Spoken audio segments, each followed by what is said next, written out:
Un magazine qui sert de pont entre les Burundais en exil et ceux restés au pays à travers des informations bien fouillées concernant tous les domaines de la vie du pays.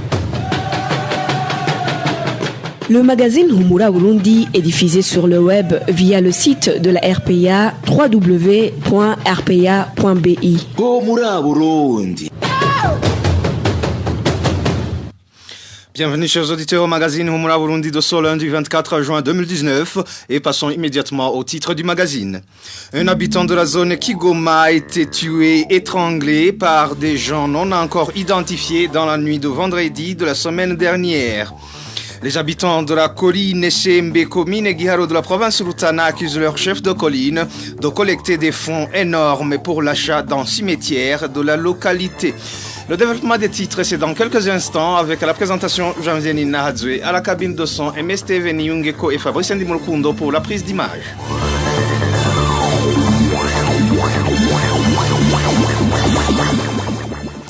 Encore une fois, bienvenue. Page sécuritaire d'abord. Un corps sans vie d'une fille qui n'a pas été identifiée a été découvert vendredi dernier dans un champ situé sur la colline Erusiga, commune Erugombo de la province Chibitoke. Les habitants de cette localité se disent étonnés du comportement des administratifs et des policiers qui se sont précipités à enterrer la victime sans qu'elle ait été identifiée. C'est un reportage signé Rachel Kagissi. Ce corps sans vie de cette fille a été retrouvé à la 9e transversale, tout près de l'enclos des frères de la congrégation des Joséphites sur la colline Rusiga. Ce corps était dans un champ où on cultivait du sorgho. Il a été vu par un enfant qui gardait les chèvres, puis il a alerté. La défunte serait parmi les femmes des joies de la commune Rugombo, mais la population indique qu'elle n'a pas pu l'identifier car les administratifs et les policiers n'ont pas permis à la population de s'approcher de ce corps. Quand les habitants sont arrivés, les policiers et un chef de zone du nom de Tony sont aussi venus. Quand ils ont vu ce corps, le constat était qu'il a été étranglé et poignardé. Ses intestins étaient visibles et couverts de pagne.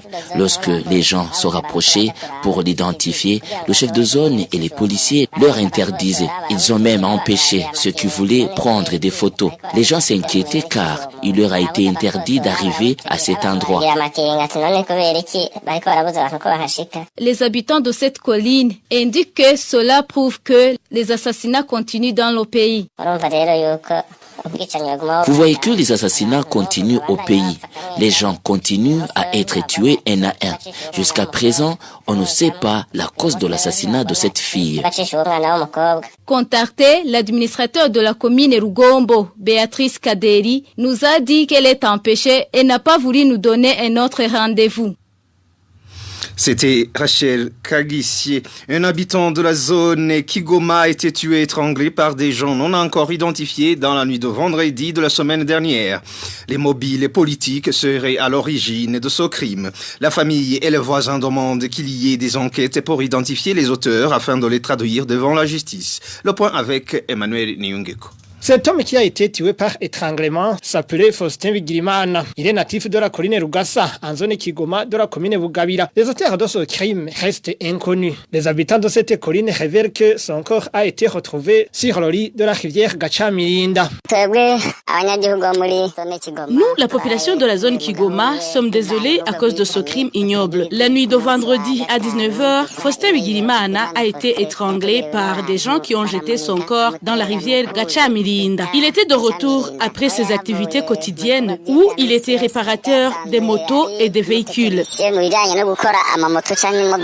Jean Bosco Mayeri, chef de zone Kigoma, lui, dit que cet habitant serait tombé dans la rivière lorsqu'il est rentré. Il a passé la soirée à Rouéhi. On dit qu'il est tombé dans cette rivière au moment où il tentait de la traverser. La famille et voisins de la victime pensent plutôt au mobile politique comme origine de cette cet assassinat dans la mesure où cet homme était membre du parti CNL. Ils exigent qu'il y ait des enquêtes approfondies pour connaître les auteurs de ce crime. Cet homme avait une femme et 3 enfants. Nous nous demandons alors comment ils vont continuer à survivre. Certaines informations révèlent que le nôtre aurait été victime de son appartenance politique. Nous demandons aux organes de sécurité et ceux de l'administration de poursuivre les auteurs de ce crime pour les traduire en justice et les punir conformément à la loi. Un climat de suspicion qui prévaut entre les membres du parti CNL et ceux du parti au pouvoir, le CNDD-FDD, provoque de vives tensions dans la localité. Merci à Emmanuel Niungeko. Et comme bilan sécuritaire de la semaine écoulée, la RPA a pu répertorier 4 personnes assassinées dans différentes localités du pays. 2 des victimes sont des filles retrouvées mortes dans les provinces Bujumbura Mairie et Cibitoke. L'une s'appelait Digne Walda Dushime. Elle aurait été tuée par son petit ami. Le crime a été commis en zone Ekinama mercredi dernier. La deuxième fille à avoir été assassinée était originaire de la colline Rusiga, commune Rugombo. Des sources sur place font savoir qu'elle a été tuée vendredi dernier et que ses bourreaux l'ont d'abord violée. Les 2 autres victimes sont des hommes. Ils ont été tués, égorgés dans les provinces Bubanza et Kirundo. Le premier s'appelait François Baransoura. Son corps a été découvert mardi dernier, pendu sur un arbre à la colline Kimadzi de la commune Musigati. Le deuxième homme a été tué par des hommes non encore identifiés lorsqu'il rentrait chez lui dans la zone Kagoma, commune Bugavira de la province Kirundo. C'était vendredi dernier. Observons une courte pause, puis on continue avec la page gouvernance. Les habitants de la colline Shembe, commune Giharo de la province Rutana, accusent leur chef de colline de collecter des fonds énormes pour l'achat d'un cimetière de la localité. Des contributions qui sont conçues comme une manœuvre de cet administratif de détourner cet argent. De son côté, le chef collinaire rejette en bloc ces accusations.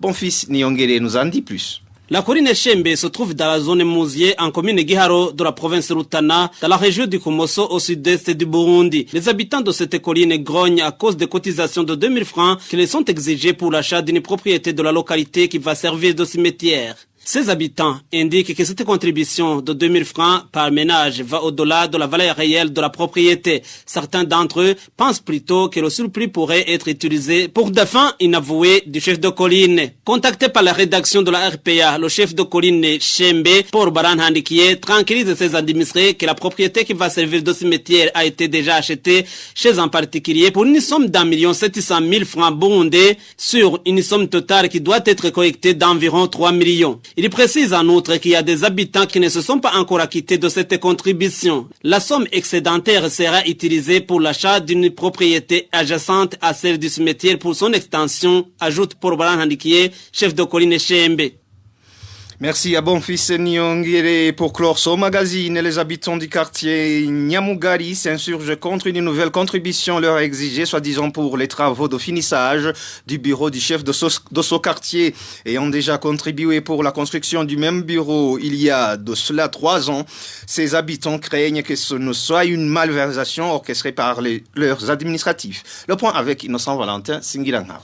À propos de ces contributions qui sont exigées au quartier Nyamugari de la ville de Gitega, les habitants de ce quartier indiquent qu'ils ont commencé à les verser il y a bientôt 1 mois. Selon les mêmes habitants, le chef de quartier accompagné par les Imbonerakure font le recouvrement les week-ends à partir de samedi matin et chaque ménage paye 1000 francs burundais. Ils disent que cette contribution est destinée à la construction des bureaux de cette autorité. Imaginez-vous, chaque ménage paye 1000 francs burundais. Le recouvrement se fait porte par porte et cela dans des ménages constitués par plusieurs maisons comme c'est le cas pour le quartier Nyamugari. Ce groupe des Imbonerakure dirigé par le chef de quartier Nyamugari, lorsqu'il termine le recouvrement des ménages, il se dirige vers les commerçants. Chaque boutique ou autre maison de commerce contribue une somme comprise entre 5 000 et 10 000 francs burundais en fonction de la valeur des articles qui y contiennent. Les propriétaires de cabarets, boutiques, pharmacies, les garages et les dispensaires, eux, contribuent une somme d'argent comprise entre 5 et 10 000 francs burundais. Là, on balance la valeur des articles de la boutique pour savoir quelle quittance à décerner. Cette campagne ne se termine par là, car ceux qui exercent le petit commerce devant leur maison ne sont pas eux aussi épargnés.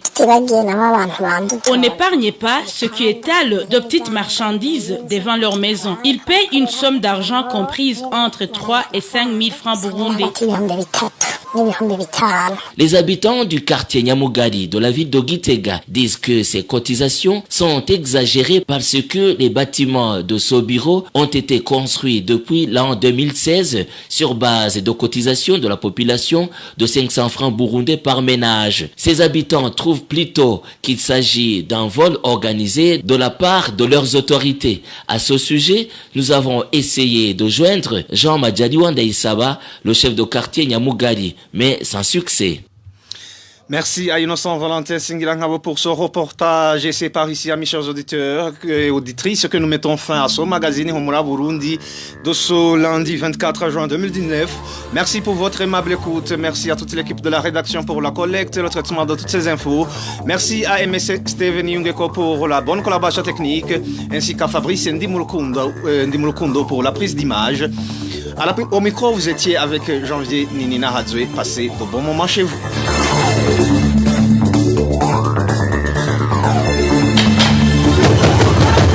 C'était le magazine Humura Burundi. Un magazine comprend pour relier les Burundais en exil et ceux toujours au pays à travers une information de qualité.